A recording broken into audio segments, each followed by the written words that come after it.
ধীরে ধীরে সময় পার হচ্ছে, দেশের ক্রিকেটের সিনিয়র ক্রিকেটাররা বিদায় জানাচ্ছেন মাঠের ক্রিকেটকে। সিনিয়রদের সেরাদের একজন মুশফিকুর রহিম। মুশফিকও আছেন টেস্ট ক্যারিয়ারের শেষের দিকেই।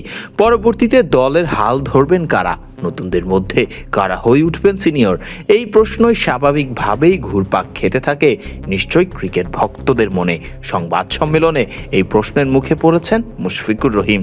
তরুণ ক্রিকেটার অমিত হাসানের নাম নিয়েই জানিয়েছেন অমিত হতে পারেন নেক্সট মুশফিকুর রহিম।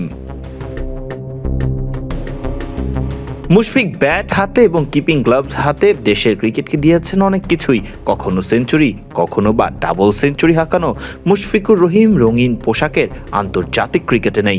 আপাতত শুধু আছেন কেবল সাদা পোশাকের ক্রিকেটেই। মুশফিক নিজেও জানিয়েছেন ক্যারিয়ার প্রায় শেষের দিকেই রয়েছে তার। এমন সময় প্রশ্ন, কে হবেন পরবর্তী মুশফিক, কে হয়ে উঠবেন মিস্টার ডিপেন্ডেবল। সংবাদ সম্মেলনে মুশফিক নিজেই মুখ খুলেছেন এই নিয়ে। মুশফিকের চোখে এখনও টেস্ট ক্যাপ না পরা অমিত হাসানের মধ্যেই রয়েছে সম্ভাবনা।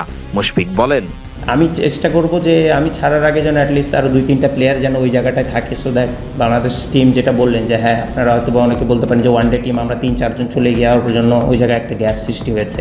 বাট আমার কাছে মনে হয় যে গ্যাপ সৃষ্টিটা তখনই হয় যখন আপনার এনাফ নিচে হয়তো বা এই টিম বা এইচপি বা এই লেভেলে হয়তো বা ওইরকম করে কম্পিটিটিভ ট্যুরস হয় না বা খেলা হয় না। তো মেক শিওর এখন যারা ওই জায়গাটায় আছে তারা যেন এনাফ ম্যাচ খেলে এবং এনাফ মানে কোয়ালিটি ম্যাচ খেলে, সো দ্যাট তারা যখন ওই জায়গাটায় ঢুকে যাবে মেক শিওর তারা যেন নেক্সট 10-15 ইয়ার্স যেন এরকম সার্ভিস দিতে পারে। বাট নাম বলাটা একটু ডিফিকাল্ট, বাট এখন অমিত যে আমাদের টিমে আছে, আই এম রিয়েলি হোপফুল এবং আমি মনে করি ও যে টাইপের character, he can B a very bright future ahead of him, but if he is keep working on his game.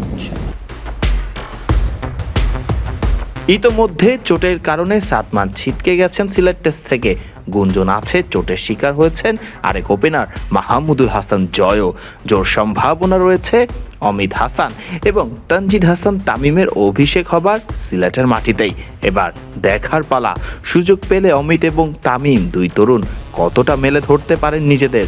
সত্যিই কি মুশফিকের মতো মিস্টার ডিপেন্ডেবল হয়ে উঠবেন তরুণ অমিত হাসান? নিশ্চিতভাবেই গোটা দেশের ক্রিকেট ভক্তরা সেটি দেখার অপেক্ষায় থাকবে।